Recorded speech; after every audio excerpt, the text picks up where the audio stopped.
Recently আমরা দীঘা গেছিলাম। তো কোনো প্ল্যানই ছিল না। দুদিন আগেই ঠিক হয়েছে যাব। বোনকে ডেকে নিয়েছি আগের দিন রাতে, আর ভোর তখন 4:30 বাজে আমরা ৩ জনে বেরিয়ে পড়েছি। আমি, হাসব্যান্ড আর বোন।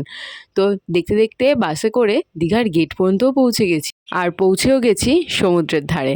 তো আগেই আমরা এখানে বসে ব্রেকফাস্টটা করে নিয়েছি। তারপরে আমরা রুমে চলে গিয়েছিলাম, আমাদের হোটেলও বুক করা ছিল। তো রুম থেকে আমাদের ভিউটা তো তোমাদেরকে দেখিয়ে দিলাম। দারুণ জায়গায় আমরা রুম নিয়েছি। তারপরে আমরা বেরিয়ে গেছিলাম একটু স্নানের জন্য। ওখানে গিয়ে স্নান করবো কি, এত জোয়ার ছিল, বেলা তখন 1টা বাজে, তাও দেখি এত জোয়ার। তারপর আমরা কি পাড়ে বসে একটু মজা করে নিলাম। দেন হোটেলে পৌঁছানোর পরে ফ্রেশ হয়ে বেরিয়ে দেখি ভীষণ বৃষ্টি হচ্ছে। বৃষ্টি মাথায় নিয়ে দৌড়ে দৌড়ে চলে আসলাম আমরা লাঞ্চ করতে। আমাদের হোটেলের সামনেই এই রেস্টুরেন্টটা। আগেও যতবার এসেছি এখানে খাওয়া দাওয়া করেছি। এখানের খাবার দাবার ভীষণ ভালো আর ভীষণ পরিষ্কার পরিচ্ছন্ন। আমরা দুটো ফিশ থালি নিয়েছিলাম, আমাদের 3 জনের হয়ে গেছিলো, আর সাথে নিয়েছিলাম এগ কারি।